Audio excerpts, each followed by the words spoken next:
प्यारे बच्चों, आज का क्लास आप सभी बच्चों के लिए बहुत ही ज्यादा इंपॉर्टेंट है, क्योंकि आज के क्लास में हम लोग पढ़ने वाले हैं क्लास 12th बायोलॉजी का 70 मोस्ट इंपॉर्टेंट ऑब्जेक्टिव क्वेश्चन। बच्चों, ये सारे के सारे प्रश्न आपके एग्जाम के लिए बहुत ही ज्यादा इंपॉर्टेंट है, तो आज के क्लास को आप सभी बिल्कुल ध्यान से देखिएगा और आज के क्लास में दिए जाने वाले बायोलॉजी के इस 70 ऑब्जेक्टिव को अच्छे से याद भी कर लीजिएगा। ओके जी, चलिए फिर क्लास को स्टार्ट करते हैं। आप लोग भी हमारे साथ चैट सेक्शन में आंसर को लगाते चलिएगा और लास्ट में बताइएगा आप लोग सही कितना कर पाए हो इस 70 ऑब्जेक्टिव में। देखिए, पहला नंबर सवाल जो है आपके सामने है, लगाते चलिएगा आंसर को। देखिए, पहला नंबर सवाल पूछा जा रहा है, वायु परागित पुष्प सामान्यता होते हैं। अब आपको बताना है वायु परागित पुष्प सामान्यता कैसे होते हैं, आकर्षक होते हैं, छोटे होते हैं, रंगहीन होते हैं, या फिर बी और सी दोनों। तो आपको पता होगा वायु परागित पुष्प सामान्यता छोटे और रंगहीन दोनों होते हैं, यानी कि करेक्ट आंसर जो होगा वो ऑप्शन नंबर डी हो जाएगा, क्योंकि बी में हमारा छोटे हैं और सी में कौन सा है, रंगहीन है। सभी बच्चे जरूर याद रखोगे, बहुत इंपॉर्टेंट है। ओके, चलिए अब दूसरा नंबर सवाल देखिए, मात्र 70 ऑब्जेक्टिव है, इसको हर हाल में याद कर लेना है। दूसरा नंबर सवाल पूछा गया है, निषेचन क्या है। बड़ा ही इंपॉर्टेंट सा सवाल है, निषेचन क्या है। तो बच्चों, हमने बताया था कि नर तथा मादा युग्मक के संलयन को हम लोग निषेचन कहते हैं, यानी कि फर्टिलाइजेशन कहते हैं। तो यही पूछा गया है, निषेचन क्या होता है। तो अंडा तथा नर न्यूक्लियस का संयोजन होता है। 2 का right answer option number A हो जाएगा। सारे बच्चे जरूर याद रखोगे, बहुत ही इंपॉर्टेंट है, ये सब्जेक्टिव में भी पूछा जाता है और ऑब्जेक्टिव में भी। चलिए अगला नंबर सवाल देखिए, तीसरा नंबर सवाल पूछा जा रहा है आप लोगों से। तीसरा नंबर सवाल है, एनिमोफिली नामक परागण क्या होता है, किसमें, बताओ। एनिमोफिली नामक परागण जो ये किसके द्वारा होता है, चिड़िया के द्वारा, चमगादड़ के द्वारा, घोंघा के द्वारा, या फिर हवा के द्वारा। तो बच्चों, हमने बताया था कि चिड़िया के द्वारा परागण को क्या कहते हैं, ऑर्निथोफिली कहते हैं। तो चिड़िया वाला तो नहीं होगा। उसके बाद हमने बताया था क्या, चमगादड़ के द्वारा परागण को हम लोग केरोप्टेरोफिली कहते हैं, तो ये भी नहीं होगा हमारा। और हमने बताया था घोंघा के द्वारा परागण को मेलेकोफिली कहते हैं, तो ये भी नहीं होगा। तो होगा कौन सा भाई, हवा के द्वारा परागण को हम लोग क्या कहते हैं, एनिमोफिली कहते हैं। Correct answer option number D होगा। और बच्चों याद रखिए, चिड़िया वाला हमने क्या बताया, चिड़िया के द्वारा ऑर्निथोफिली, चमगादड़ के द्वारा केरोप्टेरोफिली और घोंघा के द्वारा मेलेकोफिली। जरूर याद रखोगे आप लोग। चलिए अब चौथा नंबर सवाल देखिए क्या पूछा गया आप लोगों से। चौथा नंबर सवाल है, पौधे जलीय वातावरण में नहीं पाए जाते। कौन से पौधे हैं जो जलीय वातावरण में नहीं पाए जाते हैं। तो हाइड्रिला जलीय पौधे हैं, ट्रापा भी जलीय है और निलंबो भी जलीय है। लेकिन ये बबुल भाई कब से पानी में पाए जाने लगा, करेक्ट आंसर डी हो जाएगा। बबुल जो है ये जलीय वातावरण में नहीं पाए जाते हैं, करेक्ट आंसर डी हो जाएगा। चलिए फटाफट से सारे बच्चे आंसर को लगाते चलिएगा, लास्ट में पूछेंगे आप लोग सही कितना कर पाए हो। देखिए 6 नंबर सवाल है, निम्न में कौन एकलिंगी है। बताओ ना भाई, एकलिंगी कौन सा है। तो कई बार हमने बता चुका है एकलिंगी और द्विलिंगी के बारे में, तो बता दो कौन सा होगा। पपीता हो जाएगा करेक्ट आंसर। 5 का राइट आंसर क्या होगा बच्चों, ऑप्शन नंबर सी हो जाएगा। और ये सरसों जो है, गुड़हल हो गया, ये सब क्या है, द्विलिंगी है, ये भी आप लोग याद रखोगे। चलिए 6 नंबर सवाल देखिए क्या पूछा गया। 6 नंबर सवाल है, निम्न में से कौन सा पौधा जलोद्भिद है। जलोद्भिद पौधा कौन सा है ये बताओ। आप लोग फटाफट से लगा दो 6 नंबर सवाल का जवाब। तो आप लगाओगे सर सिंघारा जो है ये एक जलीय पौधा है, correct answer option number A हो जाएगा, यानी कि ये जल में ही उत्पन्न होते हैं। चलिए अगला नंबर सवाल देखिए, 7 नंबर सवाल पूछा जा रहा है आप लोगों से। 7 नंबर सवाल है, निम्न में से कौन सा भाग सूक्ष्म बीजाणुधानी का एक स्तर नहीं है। तो बच्चों हमने बताया था सूक्ष्म बीजाणुधानी के मूल्यता जो होते हैं वो 4 स्तर होते हैं। कौन कौन से होते हैं, एक हमारा एपिडर्मिस होता है, एंडोथेसियम होता है, उसके बाद मध्य स्तर होता है और दूसरा टेपेटम होता है, ये होता है। लेकिन बाह्य स्तर नहीं होता है। 7 का करेक्ट आंसर क्या होगा, ऑप्शन नंबर डी हो जाएगा। क्या बताया हमने, एंडोथेसियम होता है, एपिडर्मिस भी होता है, मध्य स्तर भी होता है, एक हमने क्या बताया, टेपेटम भी होता है, लेकिन बाह्य स्तर नहीं होता। करेक्ट आंसर आपका डी हो जाएगा, जरूर याद रखोगे। अगर 2 नंबर में भी पूछे सूक्ष्म बीजाणुधानी के कितने स्तर होते हैं, 4 स्तर होते हैं, जरूर याद रखिएगा आप लोग। चलिए आगे बढ़ते हैं। 8 नंबर सवाल देखिए। 8 नंबर सवाल पूछा गया, लघु बीजाणु पैदा होते हैं, यानी कि उत्पन्न होते हैं, किसमें उत्पन्न होते हैं, ये परागकोश में उत्पन्न होते हैं। प्यारे बच्चों जरूर याद रखोगे, बहुत इंपॉर्टेंट प्लस प्रश्न आज का। वैसे ये सारे के सारे प्रश्न जो है आपके एग्जाम में पूछे जाते हैं। चलिए अगला नंबर सवाल देखिए, 9 नंबर सवाल है। 9 नंबर सवाल पूछा जा रहा है, क्या निषेचन के पश्चात पुष्प का कौन सा भाग है जो फल में बदल जाता है? लगा दो क्या होगा 9 नंबर सवाल का जवाब, तो वो हमारा अंडाशय होता है। 9 का राइट आंसर कौन सा होगा? ऑप्शन नंबर सी होगा, जिसे हम लोग अंग्रेजी में ओवरी बोलते हैं। ओके, चलो हिंदी और इंग्लिश दोनों मीडियम वालों के लिए घबराना नहीं है, सारे प्रश्नों को याद करते चलना। चलिए देखिए 10 नंबर सवाल है, द्विनिषेचन विशेष लक्षण है किसका? द्विनिषेचन जो होता है यानी कि डबल फर्टिलाइजेशन जो होता है, ये किसका एक विशेष लक्षण होता है? तो ये आवृतबीजी पादपों का विशेष लक्षण है। 10 का राइट आंसर ऑप्शन बी हो जाएगा। चलिए 11 नंबर सवाल देखिए बच्चा पार्टी क्या कह रहा है। 11 नंबर सवाल है, निम्नलिखित में से कौन यौन संबंधी रोग है? हमने बताया है यौन संचारित रोग वाला बात हो तो एड्स भी होता है, गोनोरिया भी होता है, सिफिलिस भी होता है। कौन सा होगा इनमें से सभी? करेक्ट आंसर क्या होगा बच्चों? ऑप्शन नंबर डी बिल्कुल सही आंसर है। 11 का याद रखोगे आप लोग। चलिए 12 नंबर सवाल देखिए क्या पूछा गया है। 12 नंबर सवाल है, एड्स नामक रोग होता है किससे? एड्स नामक जो रोग होता है, AIDS वाला जो रोग होता है वो किससे होता है बताओ? तो आपको भी पता होगा एड्स नामक जो रोग होता है वो विषाणु से होता है। किस विषाणु से? HIV नामक विषाणु। HIV का पूरा नाम क्या होता है बच्चा पार्टी? ह्यूमन डिफिशियंसी वायरस होता है, जरूर याद रखोगे। एड्स नामक जो रोग होता है HIV विषाणु के द्वारा होता है। कौन सा होगा? ऑप्शन सी बिल्कुल सही आंसर हो जाएगा, विषाणुओं के द्वारा होता है। 12 का करेक्ट आंसर सी हो जाएगा। ओके, चलो 13 नंबर सवाल देखिए क्या पूछा जा रहा है। 13 नंबर सवाल है, कौन सा हार्मोन लेडिंग कोशिका को एंड्रोजन का स्रावित करने के लिए उत्तेजित करता है? तो वो हमारा ल्यूटिनाइजिंग हार्मोन होता है, यानी कि LH करेक्ट हो जाएगा। 13 का बी लगा रहे हो आप लोग बच्चों, बहुत अच्छे। चलिए 14 नंबर सवाल देखिए क्या कह रहा है। 14 नंबर सवाल है, ओरेलिया को अन्य नाम से जाना जाता है। ओरेलिया एक मछली है, उसको अन्य नाम से कौन सा नाम है जिससे जाना जाता है? वो जेली फिश के नाम से जाना जाता है, यानी कि जेली मछली। करेक्ट आंसर कौन सा होगा बच्चा पार्टी? 14 का राइट आंसर सी हो जाएगा। चलिए 15 नंबर सवाल देखिए क्या पूछा गया है। 15 नंबर सवाल है, इनमें किसमें एरिल नहीं पाया जाता? एरिल है जिसमें नहीं पाया जाता वो कौन सा है? तो शरीफा में एरिल है, लीची में एरिल है, मरिस्टिका में एरिल होता है, जायफल में एरिल होता है, लेकिन आम में नहीं होता। भाई आम के मध्य फल भित्ति को हम लोग खाते हैं। देखो बाहर वाला तो छिलका होता है और अंदर में गुठली होता है, तो अंदर वाला भी नहीं खाते और बाहर वाला भी नहीं खाते हैं, मध्य वाला पार्ट को खाते हैं। जरूर याद रखोगे, करेक्ट आंसर सी हो जाएगा। चलो आगे बढ़ते हैं, अगला नंबर सवाल देखिए 16 नंबर सवाल है, भ्रूणपोष का कार्य क्या होता है? भ्रूणपोष का जो कार्य होता है वो भ्रूण को पोषण देना होता है। क्या होता है बच्चा पार्टी?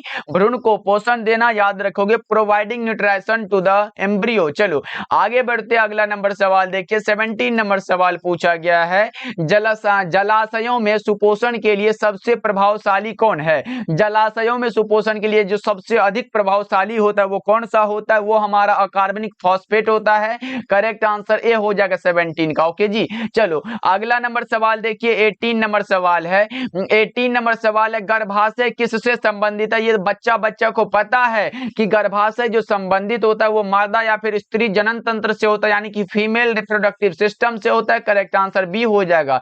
18 का क्या होगा बच्चों? ऑप्शन नंबर बी हो जाएगा। और बच्चा पार्टी जितने भी क्लास को देख रहे हो, एक बार सभी बच्चे क्लास को लाइक करते चलना, एकदम मजा आ जाता है। जब आप लोग लाइक कर देते हो तो पढ़ाने में बहुत मजा आता है, इसलिए सबसे पहले आप लोग लाइक कर देना क्लास को। ओके, चलिए आगे बढ़ते हैं। 19 नंबर सवाल देखिए, 19 नंबर सवाल पूछा गया है, ओपेरोन में रिप्रेसर प्रोटीन को बनाने वाला जीन कौन सा होता है? बताओ जल्दी जल्दी से। ओपेरोन में रिप्रेसर प्रोटीन को बनाने वाला जो जीन होता है वो कौन सा होता है? तो आपको भी पता होगा वो हमारा कौन सा होता है? रेगुलेटर होता है। बच्चा पार्टी एक सवाल आप लोगों से ये रहा, ओपेरोन मॉडल जो है ये किसके द्वारा दिया गया था? बताओ, अगर पता हो तो बता दो। ओपेरोन मॉडल जो है ये किसके द्वारा दिया गया था? तो आपको याद रखना ये जैकब एवं मोनोड के द्वारा दिया गया था। ओपेरोन मॉडल जो है ये जीन का रेगुलेशन को ये प्रदर्शित करता है, जरूर याद रखोगे आप लोग। चलिए 20 नंबर सवाल देखिए क्या पूछा गया। 20 नंबर सवाल, मानव शुक्राणु के एक्रोसोम का निर्माण होता है किसके द्वारा? मानव शुक्राणु के एक्रोसोम का जो निर्माण होता है वो गोल्जी काय के द्वारा होता है। किसके द्वारा बच्चों?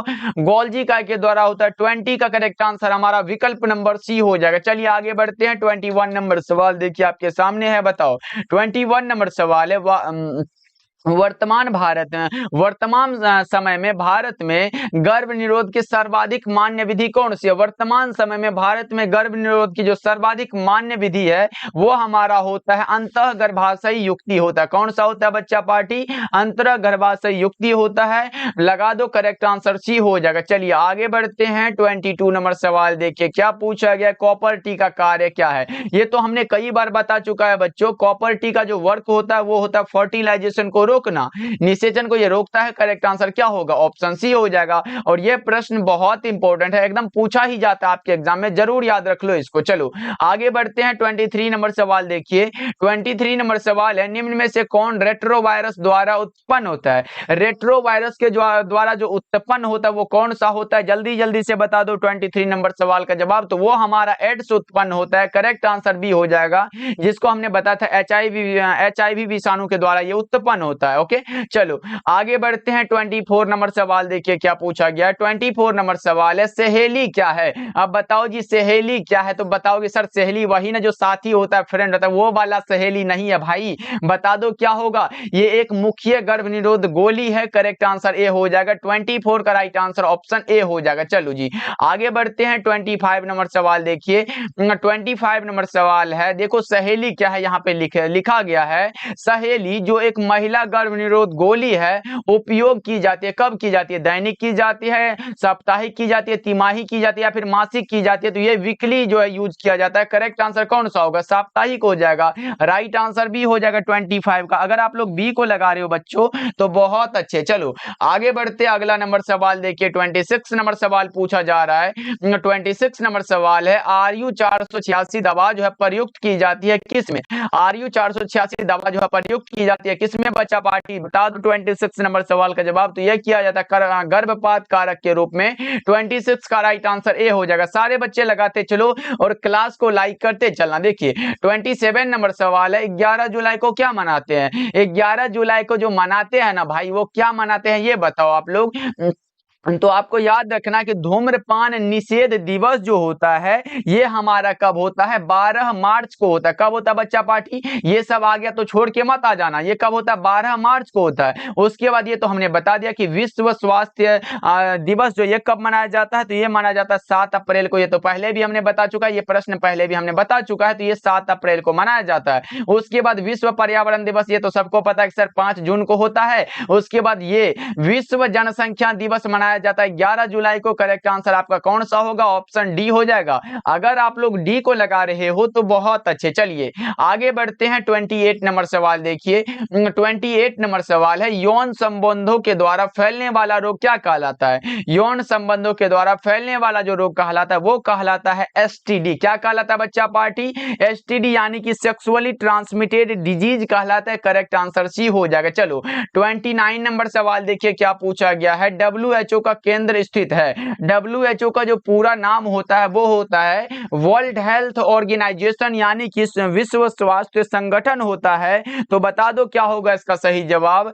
WHO का केंद्र कहाँ स्थित है? तो वो स्थित है स्विट्जरलैंड के जेनेवा में। करेक्ट आंसर ऑप्शन सी हो जाएगा। चलो आगे बढ़ते हैं। 30 नंबर सवाल देखिए क्या पूछा गया है। मेंडल ने प्रतिपादित क्या है? मेंडल के द्वारा दिया गया है अनुवांशिकता का नियम। कौन सा नियम बच्चा पार्टी? अनुवांशिकता का नियम दिया गया किसके द्वारा? तो मेंडल साहब के द्वारा। याद रखोगे, बहुत इंपॉर्टेंट है। चलिए आगे बढ़ते हैं। 31 नंबर सवाल देखिए।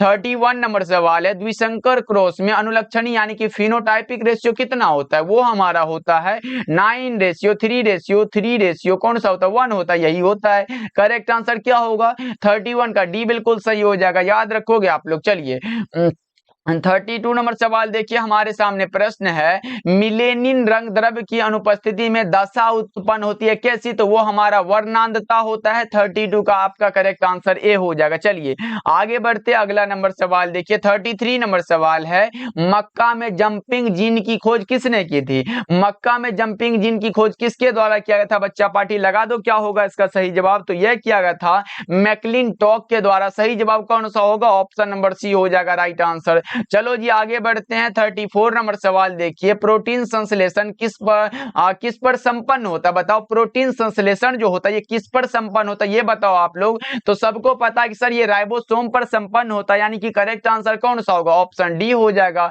34 का अगर डी को लगा रहे हो तो बहुत अच्छे। चलिए 35 नंबर सवाल देखिए क्या पूछा गया है, रेगुलेटरी जीन पाए जाते हैं किस पे? बताओ रेगुलेटरी जीन जो पाए जाते हैं वो पाए जाते हैं स्ट्रक्चरल जीन के अंतिम छोर पर, यानी कि करेक्ट आंसर कौन सा होगा? ऑप्शन डी हो जाएगा। चलिए 36 नंबर सवाल देखिए क्या पूछा जा रहा है कि डीएनए टेम्पलेट पर एमआरएनए बनाने की क्रिया क्या कहलाती है? डीएनए के टेम्पलेट पर एमआरएनए बनाने की जो क्रिया कहलाती है वो हमारा ट्रांसक्रिप्शन कहलाती है, यानी कि अनुलेखन कहलाती है। सही जवाब क्या होगा बच्चों?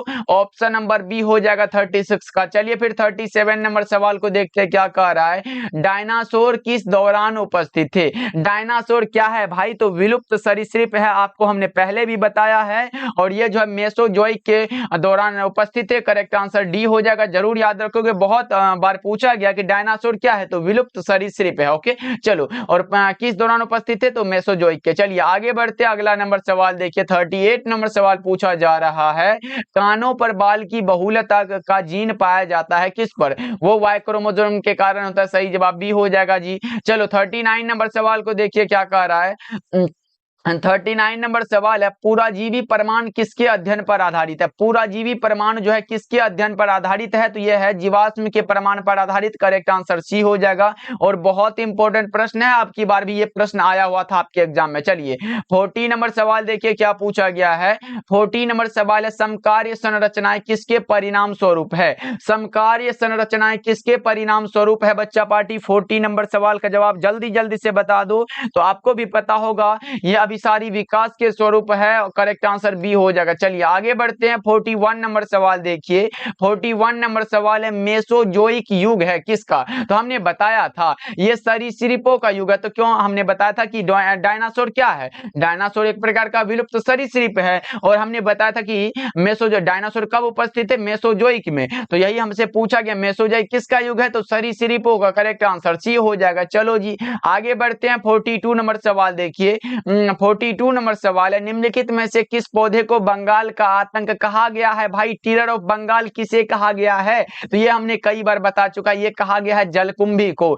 जलकुंभी को बंगाल का आतंक कहा गया है, वाटर हाइचिंथ जिसको बोलते हो। याद रखोगे, बहुत इंपॉर्टेंट है। चलिए अगला नंबर सवाल देखिए, 43 नंबर सवाल पूछा जा रहा है, निम्नांकित में से कौन जैव आवर्धन प्रदर्शित करता है? जैव आवर्धन को जो प्रदर्शित करता है वो डाइक्लोरो डाइफेनिल ट्राइक्लोरोएथिलीन भी प्रदर्शित करता है, और पारा भी ये प्रदर्शित करता है। Correct answer option number C हो जाएगा। जरूर याद रखिएगा आप लोग। चलिए अगला नंबर सवाल देखिए, 44 नंबर सवाल है, निम्न में से कौन ग्रीन हाउस गैस नहीं है? नहीं है पूछा गया आप लोगों से। देखो मीथेन होता है, यानी कि यहाँ पे लिख भी देता हूं, मीथेन क्या होता है? ये ग्रीन हाउस गैस है। उसके बाद क्लोरोफ्लोरोकार्बन यानी कि Cl2F2 ये भी है, और उसके बाद कार्बन डाइऑक्साइड ये भी है, लेकिन ये नाइट्रोजन नहीं है भाई। करेक्ट आंसर डी हो जाएगा, ग्रीन हाउस गैस नाइट्रोजन नहीं है। ओके चलिए 45 नंबर सवाल देखिए क्या पूछा जा रहा है। 45 नंबर सवाल है, इनमें से कौन सा ग्रीन हाउस गैस है पूछा गया है। कौन सा होगा? कार्बन डाइऑक्साइड है, मीथेन है, क्लोरोफ्लोरोकार्बन है, लेकिन ये इनमें से सभी लगा दो ना, करेक्ट हो जाएगा। ये सारे के सारे है भाई, और नहीं है पूछा गया था तो वो हमने नाइट्रोजन लगाया था। चलिए अगला नंबर सवाल देखिए, 46 नंबर सवाल पूछा जा रहा है। 46 नंबर सवाल है, रॉबर्ट मे के अनुसार, यानी कि ये रॉबर्ट मे है भाई, ये गलत टाइपिंग नहीं है, यही है। रॉबर्ट मे के अनुसार वैश्विक जाति की विविधता कितनी है? तो वो है हमारे 7 मिलियन। करेक्ट आंसर ए हो जाएगा। सभी बच्चे याद रखना, रॉबर्ट मे के अनुसार वैश्विक जाति है विविधता कितनी है? तो 7 मिलियन है। ओके चलो आगे बढ़ते हैं। 47 नंबर सवाल देखिए, 47 नंबर सवाल हमसे पूछा जा रहा है, क्या पूछा गया देख लो, भारत की जैव विविधता विश्व की कुल जैव विविधता घुलनशीलता का कितना प्रतिशत है? तो यह है 7.8% से लेकर वो हमारा क्या होता है 8.1% के आसपास होता है। करेक्ट आंसर कौन सा होगा? ऑप्शन बी हो जाएगा। चलो आगे बढ़ते हैं। 48 नंबर सवाल देखिए। 48 नंबर सवाल है, हुलॉक गिब्बन पाया जाता है किसमें? हुलॉक गिब्बन जो पाया जाता है वो पाया जाता है काजीरंगा पक्षी अभ्यारण्य में। करेक्ट आंसर डी हो जाएगा। और ये क्या, ये काजीरंगा कहाँ है अभ्यारण्य? तो ये हमारा असम में है, ये भी आप लोग याद रखिएगा। चलिए आगे बढ़ते हैं। 49 नंबर सवाल देखिए। 49 नंबर सवाल पूछा जा रहा है आप लोगों से, चरम समुदाय किस क्षेत्र में पाया जाता है? चरम समुदाय जो पाया जाता है ये संतुलित क्षेत्र में पाया जाता है, यानी कि 49 का करेक्ट आंसर कौन सा होगा? विकल्प नंबर ए होगा, चरम समुदाय संतुलित क्षेत्र में पाया जाता है। ओके, चलिए आगे बढ़ते हैं। 50 नंबर सवाल देखिए क्या पूछा गया है। 50 नंबर सवाल है, द्वितीयक उत्पादकता से संबंधित है। द्वितीयक उत्पादकता से जो संबंधित है वो हमारा शाकाहारी होता है। करेक्ट आंसर ऑप्शन नंबर कौन सा होगा? ऑप्शन नंबर बी हो जाएगा। अगर सर्वाहारी पूछता ये मांसाहारी वाला में हो जाता। उसके बाद चलो आगे बढ़ते हैं। अगला नंबर सवाल देखिए पूछा गया है। 51 नंबर सवाल पूछा गया है, निम्नलिखित में कौन अकार्बनिक पदार्थ का उपयोग करता है? अकार्बनिक पदार्थ का जो उपयोग करने वाला होता है वो हमारा स्वपोषी होता है। जैसे हमारा क्या हो जाएगा, CO2 हो गया, H2S हो गया, ये सब क्या करता है? स्वपोषी करता है। Correct answer option number A हो जाएगा। चलो जी आगे बढ़ते हैं। 52 नंबर सवाल पूछा गया, एगारोज किससे प्राप्त होता है? एगारोज जो प्राप्त होता है ये समुद्री घास से प्राप्त होता है बच्चों। 52 का correct answer option number B होगा। क्या होगा बच्चों? ऑप्शन बी हो जाएगा। सभी बच्चे क्लास को लाइक करते चलना, जितने भी बच्चे भूल रहे हो लाइक करने के लिए जल्दी से कर लेना। ओके, चलो आगे बढ़ते हैं। 53 नंबर सवाल देख लो क्या कह रहा है, रेस्ट्रिक्शन एंजाइम जाने जाते हैं किसके रूप में? रेस्ट्रिक्शन एंजाइम जो जाने जाते हैं वो आणविक कैंची के रूप में जाने जाते हैं। कौन सा होगा बच्चों? ऑप्शन बी राइट हो जाएगा, आणविक कैंची के रूप में जाने जाते हैं। करेक्ट आंसर आपका बी होगा। चलो आगे बढ़ते हैं। 54 नंबर सवाल है, जैविक खाद्य का मुख्य स्रोत क्या है? जैविक खाद्य का जो मुख्य स्रोत है वो हमारा क्या है? जीवाणु है। देखो जौ से जैविक खाद्य होता है और जौ से जीवाणु लगा दो। करेक्ट आंसर ऑप्शन नंबर कौन सा होगा? सी हो जाएगा। C4 क्या हो गया भैया? चेन्नई हो गया। चलो आगे बढ़ते हैं। 55 नंबर सवाल देखिए।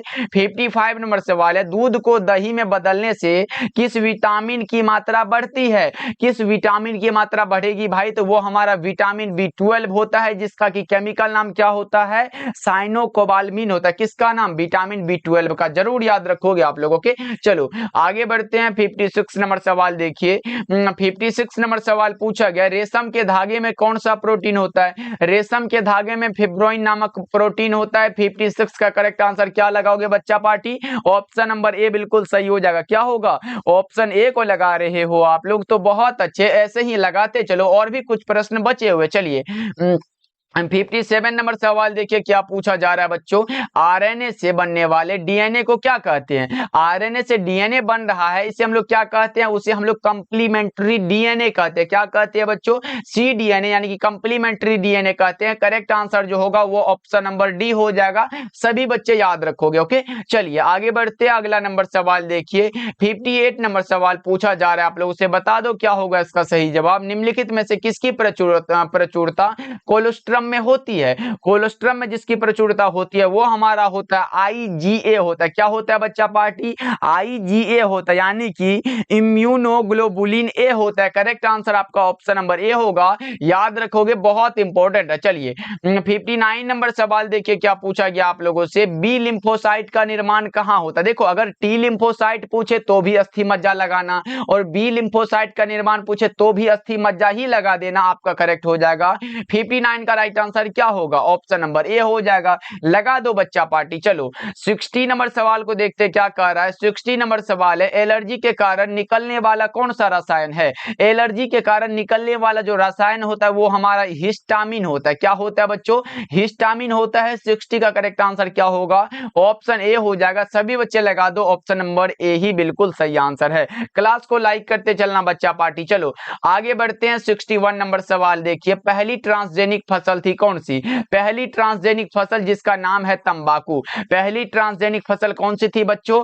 तंबाकू। करेक्ट आंसर आपका डी हो जाएगा। चलो आगे बढ़ते हैं। 62 नंबर सवाल देखिए। 62 नंबर सवाल है, हवा के वेग को किस यंत्र के द्वारा मापा जाता है?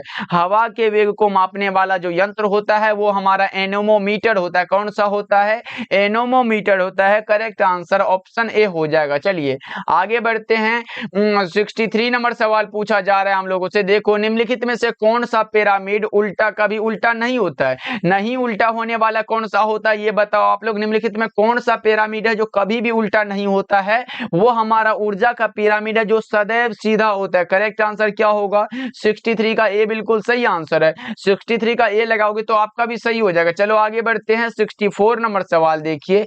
64 नंबर सवाल है, पारिस्थितिक तंत्र में ऊर्जा का मुख्य स्रोत क्या होता है? पारिस्थितिक तंत्र में ऊर्जा का जो मुख्य स्रोत होता है वो कौन सा होता है ये बताओ जल्दी जल्दी से। तो वो हमारा सूर्य होता है। कौन सा होता है बच्चों? सूर्य होता है। 64 राइट आंसर, करेक्ट आंसर भी हो जाएगा। चलो आगे बढ़ते हैं। 65 नंबर सवाल देखिए क्या पूछा गया। विश्व की सबसे अच्छी दुधारू नस्ल कौन सी है? विश्व की सबसे अच्छी दुधारू नस्ल जो है वो हमारा हो जाएगा होल्स्टेन फ्रिजियन। कौन सा होगा बच्चों? होल्स्टेन फ्रिजियन हो जाएगा। Correct answer option number C होगा। 65 का सी लगा दो आप लोग। चलिए 66 नंबर सवाल देखिए। 66 नंबर सवाल है, सर्वप्रथम निर्मित परजीवी गाय का नाम इनमें से कौन था? बताओ, सर्वप्रथम निर्मित परजीवी गाय का जो नाम था इनमें से कौन सा था? तो वो था रोजी। कौन सा था? रोजी था। राइट आंसर क्या होगा? ऑप्शन नंबर डी होगा। 66 का डी लगाना सभी बच्चे। चलो आगे बढ़ते हैं। 67 नंबर सवाल देखिए। 67 नंबर सवाल है, आधुनिक मानव का वैज्ञानिक नाम क्या है? आधुनिक मानव का वैज्ञानिक नाम कौन सा था? होमो सेपियंस। कौन सा है? होमो सेपियंस। करेक्ट आंसर क्या होगा? डी हो जाएगा। आधुनिक मानव का वैज्ञानिक नाम होमो सेपियंस, जरूर याद रखोगे आप लोग। चलो आगे बढ़ते हैं। अगला नंबर सवाल देखिए। 68 नंबर सवाल पूछा जा रहा है, क्या किसी भी जनसंख्या में उपस्थित समस्त जीन एवं उसके अलील क्या कहलाते हैं? किसी भी जनसंख्या में उपस्थित समस्त जीन एवं उसके अलील जो कहलाते हैं वो कहलाते जीन कोष कहलाते हैं। क्या कहलाते हैं? जीन कोष कहलाते हैं। करेक्ट आंसर आपका ऑप्शन ए हो जाएगा। जीन पूल भी जिसको कहते हैं। चलिए अगला नंबर सवाल देखिए क्या पूछा गया है। 69 नंबर सवाल है कि पारस्परिक आश्रय होता है किसके बीच में होता है? पारस्परिक आश्रय जो होता है वो तितलियों एवं फूलों के बीच में होता है बच्चों। करेक्ट आंसर क्या होगा? ऑप्शन बी हो जाएगा। याद रखना ये प्रश्न आया हुआ है आपके एग्जाम में। चलिए 70 नंबर सवाल देखिए क्या पूछा जा रहा है हम लोगों से। 70 नंबर सवाल है, देखो क्या कह रहा है, लेग हॉर्न इनमें से किसकी एक उन्नत किस्म है? बताओ, लेग हॉर्न जो है ये किसकी प्रजाति है, किस्म है? तो ये है चूजा की एक किस्म है। करेक्ट आंसर जो होगा वो ऑप्शन नंबर बी बिल्कुल सही हो जाएगा। ओके चलो 70 का बी लगा देना, सबका सही हो जाएगा। चलो बच्चा पार्टी, आज के क्लास में हम लोगों ने किया क्लास 12 बायोलॉजी का 70 ऑब्जेक्टिव जो आपके बोर्ड एग्जाम को बड़े ही प्यारे लगते हैं भाई। यहां से हर एक बार पूछ ही देता है आपके बोर्ड एग्जाम में प्रश्न, इसलिए इसे अच्छे से जरूर याद करोगे। मुझे उम्मीद है कि आप लोग मैं जितना भी प्रश्न कराते जा रहा हूं उसको जरूर याद करते जा रहे हो। बहुत अच्छे बच्चा पार्टी, ऐसे ही मेहनत करते रहो। उसके बाद आपका रिजल्ट बताएगा कि आपका मेहनत कैसा था। वैसे तो भाई देखो, अगर आप मेहनत करोगे तो क्या मिलेगा? आपका नंबर मिलेगा भाई, जितना चाहे उतना मिलेगा। ऐसे मत सोच लेना भाई जो होगा एकदम भाग्य में जो लिखा होगा वही। नहीं भाई, कुछ नहीं हो सकता। आप अपने कर्म से क्या कर सकते हो? अपने भाग्य को परिवर्तित कर सकते हो। अगर आप चाहते हो कि सेकंड हो जाए भाई, पढ़ो ना, उसके बाद सेकंड का क्या है 400 प्लस नंबर आ जाएगा। इतना मेहनत करो कि भाई खूब मेहनत करो। आपके माता पिता इसी का इंतजार कर रहे हैं कि हमारे बच्चे का इतना नंबर आए, अच्छे लगेगा भाई। ओके चलो, तो मुझे पता है कि ये सब बताने की जरूरत नहीं है, आपको पता होगा कि हमें पढ़ना है। ओके जी, चलो क्लास को लाइक कर दीजिएगा। चैनल पे पहली बार जुड़ रहे हो तो सब्सक्राइब करके डेली क्लास के लिए हमारे साथ जो है शाम के 6 बजे और 8 बजे ज्वाइन करिएगा क्लास को। ओके, तो मिलते हैं फिर अगले क्लास में। आप अपना ध्यान रखिएगा।